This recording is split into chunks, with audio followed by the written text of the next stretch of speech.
Here's the bottom line. If you're serious about gaining the straw that stirs the camel's drink in business, it all starts with relationships. The benefits for prioritizing these relationships include increased job opportunities, client referrals, reduced turnover, and diminished training costs. According to the Harvard Department of Professional Development at Harvard University, they found 94% of employees believe that they're more productive at work if they feel connected to their colleagues.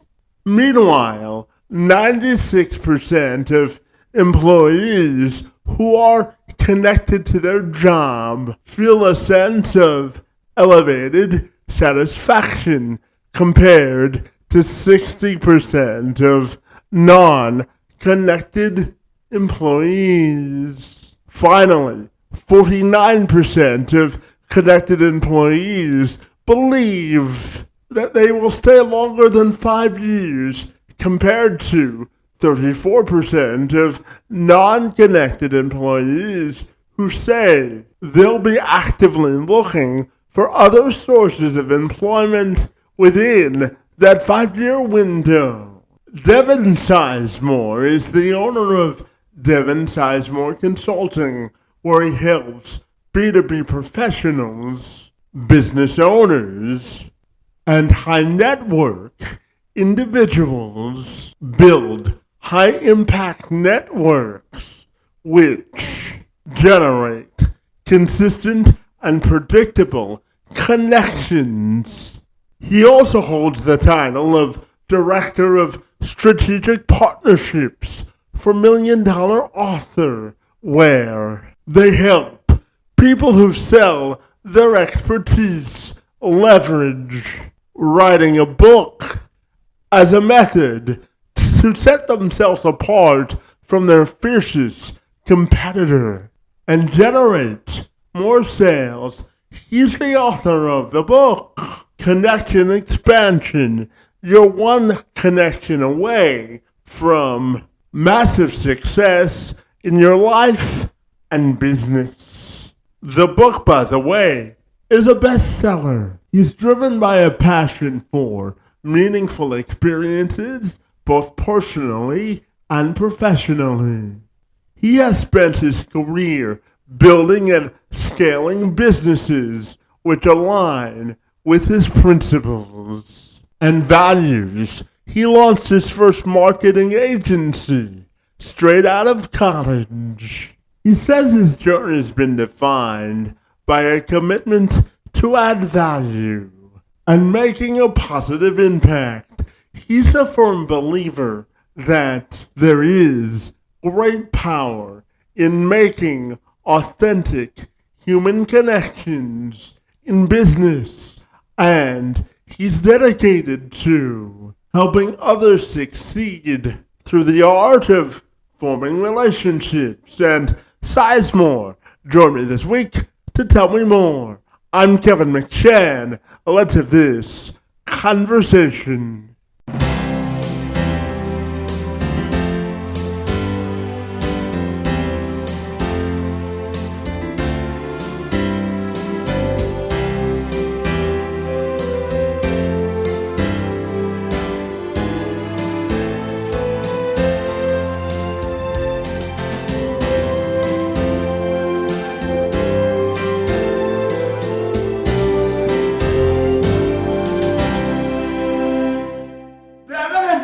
I'll take a moment to welcome you to the program. I want to wish you a happy 2025 and a happy new year, my friend. And I'm super excited to learn how you're making a dent and a difference in the world of business, my friend. Great to see you this afternoon, and thank you so very much for being here. Thank you so much, and Happy New Year. Excited for this. Absolutely. Now, Devin, I know that you help B2B professionals, business owners, and high net worth individuals find really impactful connections, my friends, to elevate their business consistently and get better sales, my friend. So I'm wondering if you can tell me about your work, my friend, and what makes it so fabulous. Yeah, thank you so much for asking. Yeah, I've spent years consulting and building various businesses. And what I realized in all of that is that a lot of marketplaces are crowded and you need a different approach. And that led me down the path, which resulted in my book, Connection Expansion, and this approach to building real, meaningful relationships that actually generate results. In the book, I talk about what's called the referral dilemma. So many people thrive on word of mouth to grow their business, but there's no system for them to implement to do that. And so over the last decade, I've put all of my time and energy into figuring out what is the system, what is the process, and how do we actually build networks in an authentic way that generate real, meaningful results. And Devin, to that point, how do you qualify making a real meaningful connection? Because, my friend, I believe that networking and building social capital is the heartbeat to any business, my friend, regardless of the sector. So tell me, how do you define making a real meaningful connection?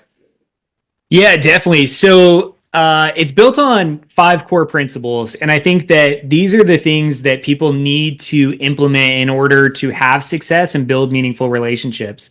So the first is always add value. We have to add value to the people we're connecting with. And that doesn't mean selling them our product or service. That means providing education, resources, making connections, anything we can do to add value to the relationship. The second is control what you can control. I think so often relationship building, we leave it to the other person. And that's not the way to build a network or a meaningful relationship. We have to take ownership of the process and actually positively influence it. Third, there's value in every relationship. So often people make assumptions about relationships, and those assumptions limit our ability to meet new people and take some meetings that could be highly impactful. Fourth, never make assumptions about a connection. That kind of goes with the last one too. But, I will meet anyone to talk about anything because I truly believe there's value in every relationship, value in every connection, and that we don't know who their spouse is, what organizations they belong to, or what they're doing. And then the last principle is you have to train by doing. So if you want your network to do things for you, you first have to train them by doing what you want. So if you want your network to make connections for you, you have to make connections for your network. If you want your network to spend money with you or love on you or bless you, you have to do that first to show your network what you want done. Yeah, absolutely. And building on that point, Devin, I also think it's important that business owners or corporate executives of any type really make sort of what I call a self-investment in the process of engagement. And what I mean by that is making sure that they really make sure that the people that they are leading have value within the company, because when your employees have value, you see increased productivity. Would you agree with that, my friend? 100%. That's so true. And everyone wants to feel valued and everyone wants to feel heard. And so the same advice for building new relationships works for all of your existing relationships, whether inside or outside of your company.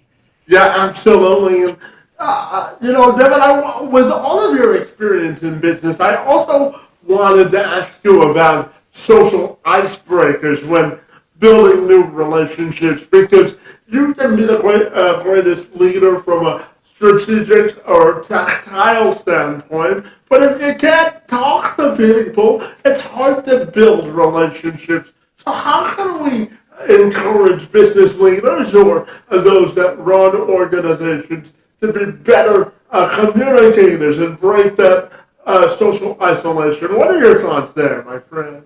Yeah, another great question. Whether you're an introvert or extrovert, you have problems when it comes to building relationships. Extroverts tend to talk too much and control the conversation, which is not a great way to build relationships.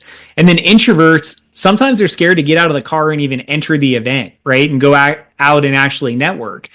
With both types of personalities. So if you're listening to this, no matter which one you are, my advice is exactly the same. You need to have a strategy, you need to have a script, and you need to have an approach, and you just stick to it. So for the last decade, I've used the same 4 questions when networking. I've used them with everyone I've worked with, everyone I train, whether it's leaders, sales professionals, small business owners, or just college students trying to build a network. If you ask the same set of questions, you'll start to become very comfortable navigating conversations, and you'll also get the information you need so that you can control the process and follow up. And so if we're at a networking event, the first question I always ask is, what do you do? Because it's the one people are expecting, right? They're expecting to talk about their profession. And then we move them through a set series of questions. Again, it's 4 questions for me that gives me the information about who this person is, what drives them, what they're chasing. And it gives me permission to exit the conversation as well. Because another struggle with networking and building relationships is you go to an event, whether in person or via online, and you get stuck in a conversation. And so if you have a set script, you know when you ask your 4th question, which my 4th question is, hey, Kevin, who's a good referral or connection for you? Now, as soon as you answer, I know, like, in my brain, I'm done. Like, I've asked all my questions. And so then I now have permission to kind of cut the conversation off, say, that's so awesome. It was so nice meeting you. Hey, let me grab a card. I'll follow up with you. And now I can move to the next conversation. Again, all these elements are controlling what I can control, but you got to have set scripts, set questions, and you have to be able to get in and out of conversations. Yeah, absolutely. So tell me, what are the other couple of questions, my friend? You gave me the first and the last. So give me the meat and potatoes. How do we finish the hamburger, my friend? Love it. So yeah, first question is always, what do you do? The second question is, how long have you been doing it? Based on the answer to how long they've been doing it, it triggers the third question. So if you answer for a time period under 6 months, then I'm going to say, that's great. What did you do before? Because I want to learn about their previous network, their previous job, kind of mine for some information about why they made the move. If they answer anything over 6 months, then I typically say some sort of passion statement. Hey, that's awesome. You must love what you do. And when you say that to them, they're going to answer one of 2 ways. The first way, they're going to say, you're right. I love what I do. Here's why. And now in the conversation, we have them passionately speaking about what they do, which will make your conversation memorable. The second way they'll respond is they'll give you something that says, no, I'm stuck. Like, I actually don't enjoy what I do. I'm fully burnt out. And they'll kind of open up to you a little bit. Both those answers are great because they tell you about the mindset of the person you're talking to. And then again, we always go to that last question, which is, how can I help you? Or what's a good connection for you? Or what's a good referral for you? Anything that shows that person that you're focused on them and helping them is key, because that goes back to key principle 1, which is always add value. Yeah, absolutely. Now, my friend, I know that you're also the director of strategic partnerships for $1 Million Offer, where you help business professionals write their story to leverage and to make more revenue, my friend. So tell me about that line of work and why you love what you do with $1 Million Offer, my friend. I'm fascinated. Yeah, thank you so much. Yeah, it's a partnership I stumbled upon and I'm absolutely in love with. I was a referral partner with $1 Million Author years ago, and started to learn about the company. And so, we help people who sell their expertise. So that's financial advisors, coaches, consultants, marketing agency, IT professionals, anyone who sells their expertise, to write books that are high value and persuade the reader to take action. And so we only work with one type of individual. We only write one type of book. My book's an example of a type of book that we write, because I too was a client. In 2024, I personally worked with over 90 clients to help them write their books. And what I love about what we do is everything we do has an impact in the world, right? We are helping thought leaders and experts capture their story in a way that is relatable to a reader, which then inspires these thousands and thousands of readers to take action to better their lives, their finances, whatever they're reading about. And then in the end, our client, who not only has an amazing book, right, like my book, but they have their own amazing book, and that book lasts forever. And so we're having so much positive impact on the world by capturing these stories, sharing them. And a real example with my very first meeting today was with one of our clients. He wrote the book Get Wealthy for Sure. So this is one example of a client we worked with. And he shared this morning that 2 of his first meetings today came from people who bought the book, read it, and reached out to him. And so that's an example of how powerful a book can be if written properly to the right audience. Yeah, absolutely. And Devin, tell me about the book that you wrote. It's self-connected expansion, my friend. The process of writing it, and what you learn most about yourself while writing it, my friend. Tell me more. Oh, I love that. Yeah, so Connection Expansion on Amazon. Check it out if you guys would like.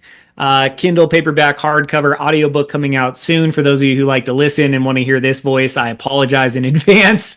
But writing the book, what I found and what I hear from a lot of clients is I gained a ton of clarity. When you go through the book writing process, it forces you to get extremely clear about the steps in your process, the problems, the solutions, and how to communicate it in a way that is actually digestible. Most clients I work with, that's what we hear, is that they gain this level of clarity that they've never had about their product or service offering. Because without that, you're going to write a book that no one wants to read. It's going to ramble. It's going to have no points. And so that would be the number one takeaway is, going through the book writing process is clarity. The other thing I would say about writing a book, and this goes with a lot of our second, third, and fourth time authors, is when you try to do it yourself, it's really, really hard to sit in front of the keyboard and actually make it happen. So another thing that we pride ourselves in, $1 Million Author, and I'm an example, from a blank page to an actual physical copy of my book in hand was 45 days. For our average client, it's 90 days. And so we want you to get your book into the world. We don't want you to spend years stuck in the book writing process. Yeah, because we live in a media society, and we want to make sure that it's digestible because everyone's attention spans are different, aren't they? Yeah, so that's another problem with a lot of books. You've probably read plenty where you get halfway through, your bookmark sits in the book goes back on the bookshelf, you never finish reading it. And so for us, my book should take you anywhere between an hour and 2 hours to read, start to finish. In most of our client books, that's our goal, is we call them airplane books, right? We want you to be able to get on an airplane, read the whole book, have a great experience, get a bunch of takeaways, and be inspired to take action. We do not want you to get stuck in the book because readers don't have the attention span. And if you're targeting business owners and highly successful people, their time is valuable. So let's not try to take too much of it. Let's be highly impactful, very strategically in a period of time that's okay, and we'll actually get them to read your book.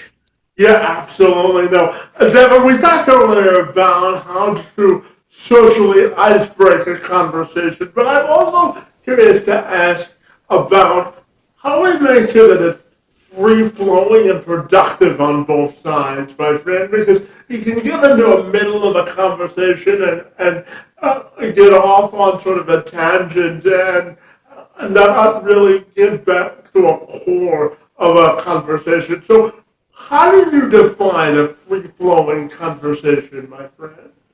Yeah, again, another great question. Your questions are amazing. Love it. So with this, it goes back to having a set enter and exit strategy to every conversation. And so in the networking example, there's the 4 questions. And the key to making it work is you have to control a conversation. So one of the key principles we talked about in the very first was control what you can control. This goes to the networking conversations and also the meeting you have with people. I want to control asking the questions, the kind of questions and the tempo, because then I'm getting all the information I need, which allows me to follow up, it allows me to edify, allows me to add value, all the things I need to do to build a relationship. Where people go wrong in this is we end up talking about sports, the weather, the food, whatever else is going on. And we end up in these weird conversations that actually don't have a lot of tangible value to the conversation we're having. And so if you start a conversation with me, I will answer whatever question you ask me quickly, very short, and then I will start asking my questions so that I can control the conversation. What you'll find is when you start controlling conversations by asking your questions, again, whether networking or in a longer form meeting, the person you're talking to will start to mirror what you're doing. So if I ask you 4 questions and you're like, man, subconsciously going, those were good questions, I'm enjoying this conversation, you will naturally ask me the same 4 questions. And so it empowers that introvert to only have to answer 4 types of questions. And it trains the person you're talking to how to be a better networker. So by you having a strategy and controlling the process, you set yourself up to succeed, because the other person you're talking to who probably has no plan, even the best salespeople go into these events winging it, it gives them permission to just kind of follow this path that they realized was really comfortable. It made them feel good. So they ask you the same question. So that there's some tips and tricks there on, again, how to have a meaningful conversation. So stick to the script, ask your questions, control the conversation. Yeah, absolutely. Now, Devin, outside of hosting this podcast, I also do some professional speaking, my friend. So I'm on Discovery and cold calls all the time, and I'm always looking for new ways to poke and prod when it comes to networking scripts or cold calling scripts, my friend. So I'm curious, when we look at maximizing and writing networking scripts, I'm wondering what sort of a mindset we should have when we go into that process to maximize its potential. Love it. So yeah, I'll share some scripts with you right now. So the first thing is, let's just level set that we all get crappy LinkedIn messages all the time. I don't know about you, but I get way too many of them where the message typically sounds like, hey, Kevin, hope you're doing well. See, we're connected. Hey, I do. And then they jump straight into their service offering and they're trying to sell and level set and invite you to check something out. That's what we're used to seeing, right? And that's a sales first mentality. So I recommend you get a Post-it note and you write this quote on it. You put it on your monitor, your dashboard, your phone. I don't care where you put it. You need to see it. Everybody wants to buy. Nobody wants to be sold. Everybody wants to buy. Nobody wants to be sold. We are trained to consume in all of our societies. So let people consume, but stop selling them.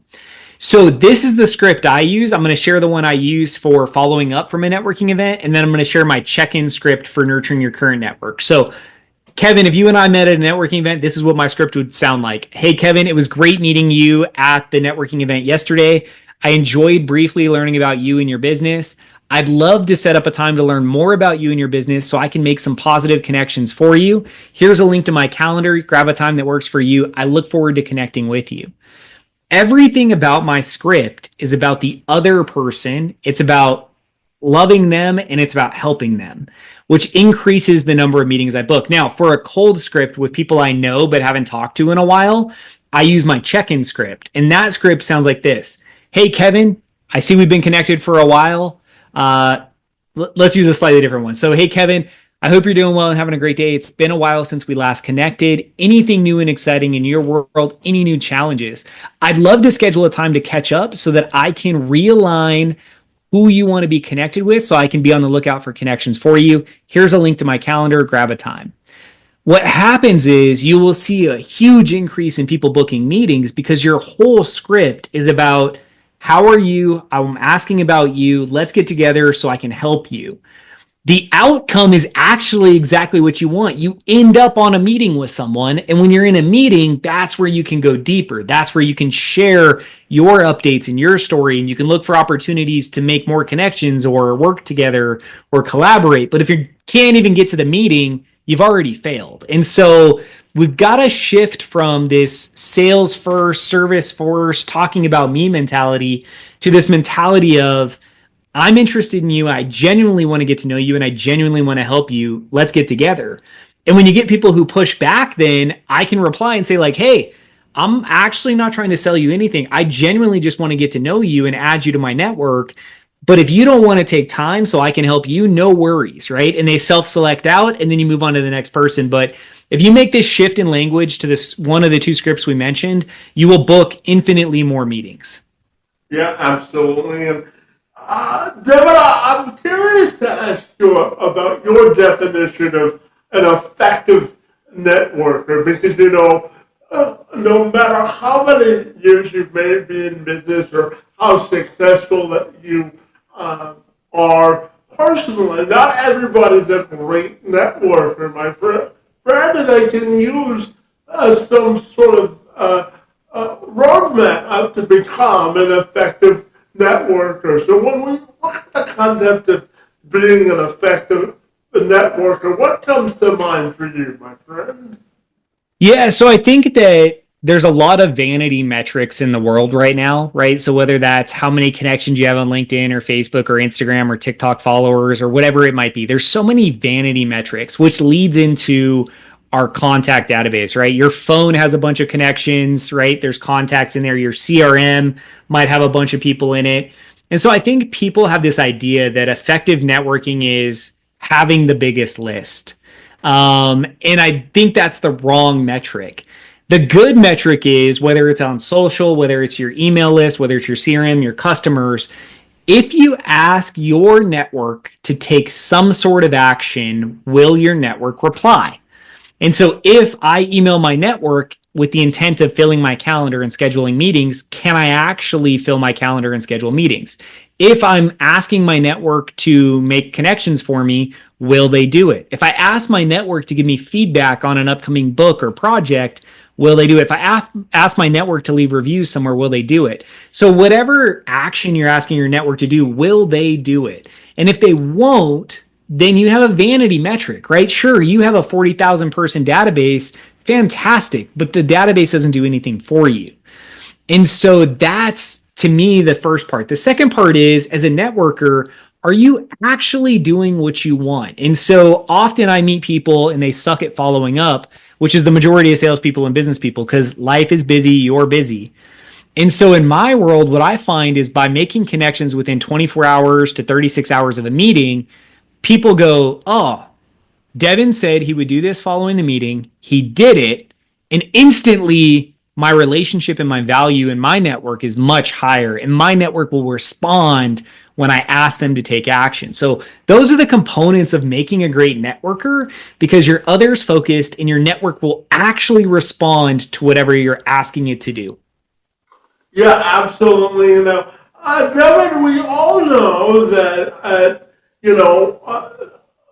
the secret sauce to business is the follow-up, my friend. In the speaking world, we tend to do 5 to 12 follow-ups before we get a final deal sometimes. So I'm curious to ask you about managing contacts and follow-ups, and the key to ensuring, my friend, that people actually respond to the stuff that you're putting out there. How do you think we can elaborate on the conversation we've already had on this regard? And what are your key finer points to ensuring that follow-ups are successful, my friend? What are your thoughts there?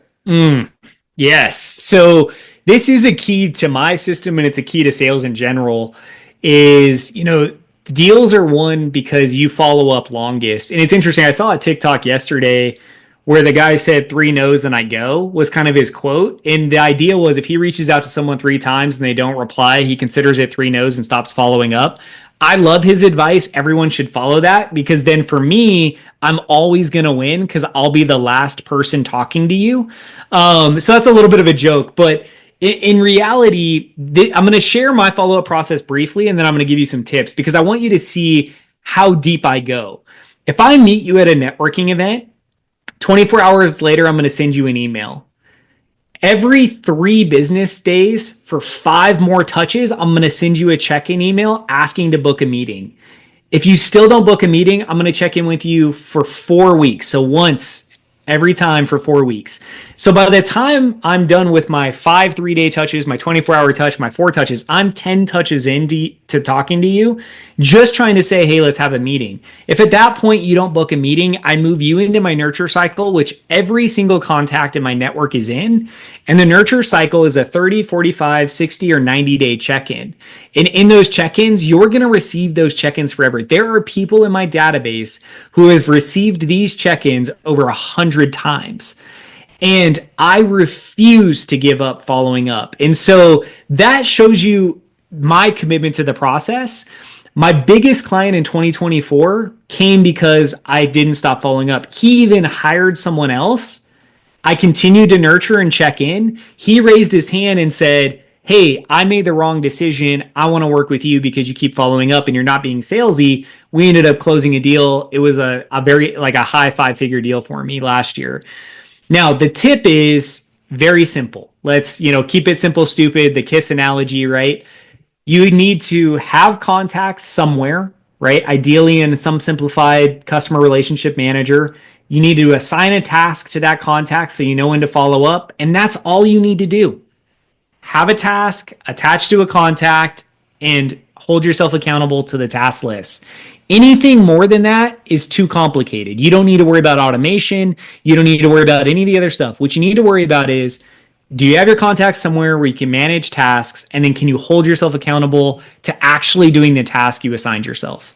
Yeah, absolutely. And, Devin, this is a bit of a personal question because, but anybody that listens to my podcast knows that I was born with cerebral palsy. And at the age of 9, my friend, I was told that I wouldn't be able to walk without the assistance of a walker or a wheelchair for the duration of my life, buddy. So I've made it my professional mission in life to work with organizations as a professional speaker to help them build a more inclusive culture with minimal effort. So I'm curious to ask you, with all of your experience in business, how do you think the corporate world can facilitate more opportunities for folks with disabilities, and what sort of advantages do you think they can bring to the workplace? Such a good question. It's such a passion for me. The majority of boards I've been on in the last decade are usually centered around working with, I usually focus on youth with disabilities, but it's so important because people are just people. And I'm going to use another analogy. So I do a lot of guest speaking at prisons. And so often an inmate is given a number and they are removed of their name and they're treated as just a number. But at the end of the day, that's a person, right? Just like the person that may be disabled or have some sort of limitation, everyone's just a person. And every single person is an expert at something. And every single person has a story worth telling and hearing. And every single person can add value everywhere. And so when we had our cat cafe, we had this disabled gentleman. He had a brain surgery when he was young. He has a cochlear implant, can't really hear, high emotions. He would come in and clean our cafe twice a week, and we would work side by side with him and help him clean. And one, he had a great skill, routine, and cleaning, right? He was doing a great job. And two, it taught me patience, and it taught me how to be very clear on my systems and processes so that he could fully succeed at the job. And it demonstrated to the rest of our team compassion and love and acceptance. And so the core principle, right? One of the core principles is to not assume anything or judge anyone. And I think if we carry that into our networking, our relationship building, our hiring, our team building, the world will be a better place because we then are getting a fair representation of everyone that we are selling to, providing services to, and interacting with. Yeah, I always tell business people that it's important to fit the person to the job rather than fitting the job for the person, my friend, because you never know what kind of skills you would be missing out on if you pigeonhole everyone, right? 100%. There's so much untapped value in the relationships around you. Again, whether inside your company, outside your company, in your own home. And a lot of that comes because you're making too many assumptions, right? You assume your employee is happy doing what they're doing. You assume they're best at whatever they're assigned to do, instead of having these genuine, curious conversations and actually listening. And when we do that and we ask these questions, that's where we find the real meaning, right? And so an example of that is when we had our cat cafe, we ended up selling it in month 6 to an employee, and that came from a meaningful conversation. I sat down and said, what do you want to do in the next 5 to 10 years? And she said, my dream's to own a cat cafe. And I said, fantastic. What about this one? Right? I didn't know that that was her dream, but because we had a deep conversation about her and her goals and what she wanted to accomplish in life, she now owns the Cat Cafe. She's rebranded, she's scaled, she launched a rescue. She's doing amazing things, all because we had a deep and meaningful conversation. Yeah, absolutely. Well, it's important to have conversations of progress, isn't it? Oh, love that. Conversations of progress. What a great statement, Kevin. That's awesome. Yeah, absolutely. Now, my friend, I know that you're driven to help people have meaningful and sort of insightful connections of passion and purpose, my friend. So I'm wondering how you define a meaningful experience, both personally and professionally, and why, my friend, this is your particular passion. I'm curious. Yeah. So this is where we have to take off all of our expectations, right? When we are open to meeting anyone, we make no assumptions, and we're genuinely curious, every single interaction you have is valuable. And I think so often we put so much pressure on ourselves to define this topic in a way that is not realistic. And so a great example is if we go back to networking, when I ask people like, what's your goal in networking? Most people will admit that their goal is to find prospective clients, right? Occasionally people will say just meet people. But if your goal is to find prospective clients and you go into a room where there happens to be no prospective clients, you are setting yourself up for disappointment. And we do that with everything. We go into meetings assuming, oh, I have this many meetings, the results will be this. And we're so focused on the outcome. We can't control the outcome. I can't control you. I can't control other people. Yet, so often in sales and business and growth, we're so focused on these outcomes we can't control. I can't make you sign a check. I can make it easier, right? But I can't physically make you sign the check. And so I think when we get rid of all of these expectations on things we can't control, it makes it so much easier to find value in everything we're doing. And so every meeting I have is meaningful and valuable. Every conversation I have is meaningful and valuable, which leads to a network that is fully full of meaning and value. Because again, my expectations are on all the things I can control. And as long as I hold myself accountable to control what I can control, I know the outcomes will show up. That is so backwards to what most of you who are listening to this are probably holding yourself accountable to, or your teams. And so that would be my challenge, is like, let's reset the expectations and redefine what is meaningful to a set of expectations that we can control. And then let's thrive in the success of what that looks like. Yeah, and Devin, I'm curious for you personally, but when we look at your own core values and convictions, both in life and in business, my friend, I'm wondering your process on how you define what your core values are and what are your non-negotiables in both life and in business, my friend. I love that. So I call it my always and never list. And I work with clients on this a lot. And so I have an always list, like I will always do these things. And I have a never list. I will never do these things.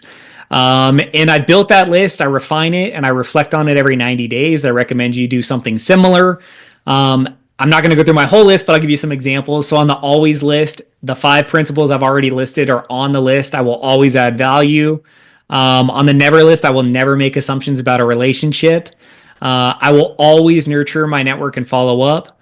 I will always sell a product or service that has a lasting impact. I will never sell a product or service that I personally wouldn't buy or don't believe in. I will never compromise my nights and weekends. That's my family time. The only exception to that is if it's a really big check, right? And then even then, I'm super restrictive. I will always prioritize my family over anything. So this is some of my always and nevers. And so I have my list. I reflect on it every 90 days. Sometimes it changes because we go through seasons of needing to focus on revenue generation and cash. And then sometimes we have seasons where like, hey, the cash is plentiful and we need to reinvest in our family or our friendships or our hobbies. Yeah, absolutely. And Devin, I'm curious to also ask you about your philosophy when it comes to sort of coming up with, ways of finding your inner center or reconnecting with yourself, because I'm a big believer in the power of self-reflection, my friend. So as we begin a new year this week, my friend, I'm curious about how you look at the concept of self-reflection and how you're defining prosperity in 2025. Love it. So I use a personal to professional alignment exercise. This is something I think everyone, again, this is a 90-day exercise you should work on. And on the personal side, I look at, what am I super happy with and what am I not happy with? And so just a quick happiness reflection, right? Do I enjoy the work I'm doing? Do I like my schedule? Do I feel like I could be doing better or worse somewhere? And so just getting real on it. And I like to look at your health, your wealth, your job scope, your family, your friends, your hobbies. And so just doing a reflection through some categories going, where am I at? Where do I need to put time and attention, or what needs to change? Because if you feel stuck, the reality is you made a lot of decisions that got you stuck. And I know you probably don't want to hear it, but I had a mentor who had to hold the mirror up for me at multiple times and say, hey, Devin, you made a bunch of decisions that got you to here. So why don't we make some different decisions to get you somewhere else? And so if you find that you're stuck in a cycle or a rat race with your current position, well, we could change that, right? You could define the hours you want to work, the income you want to make, and the skills you want to use. And then you can go out and seek a fit that aligns with that, right? If you feel like you're isolated and don't have friends, then you have to be intentional about reconnecting with people around you or putting yourself in environments that allow you to build new friendships, right? Which might be uncomfortable. If you feel like you have family where you're struggling to build relationships with, you again can control the conversation, right? Yeah, but they never call. Well, guess what? Maybe you should call first. Unfortunately, I lost my dad coming up on 4 weeks ago. And, I had to lean into that. And there's still some moments of like, I could have done more. I could have done better. So you never know how much time you have. So reflect on it and take action. This year for me, my goal is to impact more people. It's my goal every year. I want to positively impact the people I touch. And so I personally will make 1,000 connections this year, which puts me and my network on my mission to making 1 million positive connections. And with 1 million connections, you can imagine the impact we can have in the world. Yeah, and Devin, I first of all want to extend my condolences for the loss of your dad, but anytime you bury a parent, it's never easy, right? So I want to extend my condolences to you, my friend, but I also wanted to ask you very quickly about, because I know you started a marketing agency out of college, my friend, and what are the lessons you learned about yourself that you apply in your current roles, my friend? How have you grown from that experience out of college? First, thank you so much. I appreciate that. It's definitely been a whirlwind of a few weeks, and it's nice to be having conversations like this and focusing on the positive. When I launched my marketing agency, I was young, I was naive, and I was a little bit egotistic, which I think a lot of us when we were young, that's probably something we would say. I'm grateful for the experience because it laid a lot of the foundation to the work I do today, the systems we talk about today, the things we implement.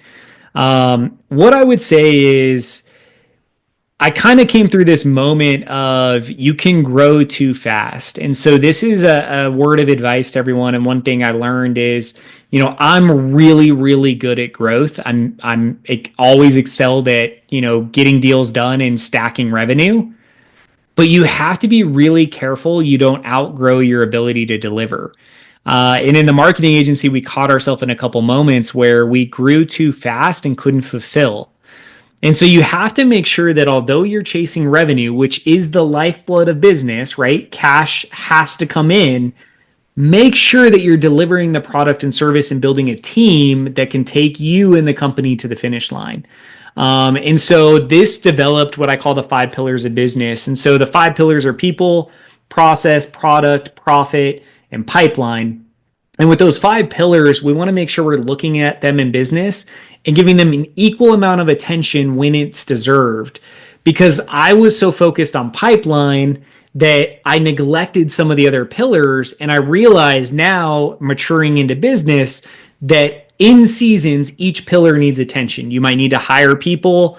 It's an end of the year, beginning of the year. So hopefully you've paid attention to your profit pillar recently, and maybe you're readjusting some pricing based on 2025. So again, the 5 pillars would be my big takeaway, because I, again, outgrew my ability to deliver back then. And so now every 90 days, we do a 5-pillar reflection, and we make sure, are we building a balanced business? And then we always do that 90-day personal professional alignment as well, to make sure not only are we building a balanced business, but are we building a business that's aligned with our personal goals? Yeah, absolutely. And Devin, I'm going to end on this question, and I'm curious. This is how I end all of my podcast, my friend, by asking you about life and legacy, my friend, and how you want it to be defined. So what would be your answer there? Love that. So I have a video on my YouTube, and it talks about the dash. The dash on your headstone, and I may cry just because we're burying my dad next week. I want you to look at the dash on my tombstone, and I want you to realize the impact I had. I want people to say, he helped me, he lended me a hand, he encouraged me, he inspired me, he impacted me. That's the language I want. And I want to do it in such a big way that I don't even know where it's happening. I want the butterfly or the ripple effect to hit and reach people so far and vast in the world that I was able to inspire people who inspire people who inspire people. And that's what I want my dash to be. I don't want it to be filled with regret. I want it to be filled with positivity and impact. That's what I'm chasing. Yeah, absolutely, my friend. And finally, tell me, my friend, if people want to get connected with you, what's the best and most effective way they can do that? Yeah, definitely. So you can go to my website, devinsizemore.com, DEVINSIZEMORE.com. Or as we talked about, you can grab a copy of Connection Expansion on Amazon. And my contact info is in there, and you can reach out to me that way. Fabulous. Well, Devin, and I told you at the outset of our conversation, you're my first podcast conversation of the year, my friend, and I want to thank you for working your A game and having an extensive conversation about business leadership and everything in between, my friend. You're really doing outstanding work, and I want to thank you for engaging in conversation with me this afternoon and for being here. It's most appreciated. Kevin, thank you. And I feel blessed that I was able to be your first podcast in 2025.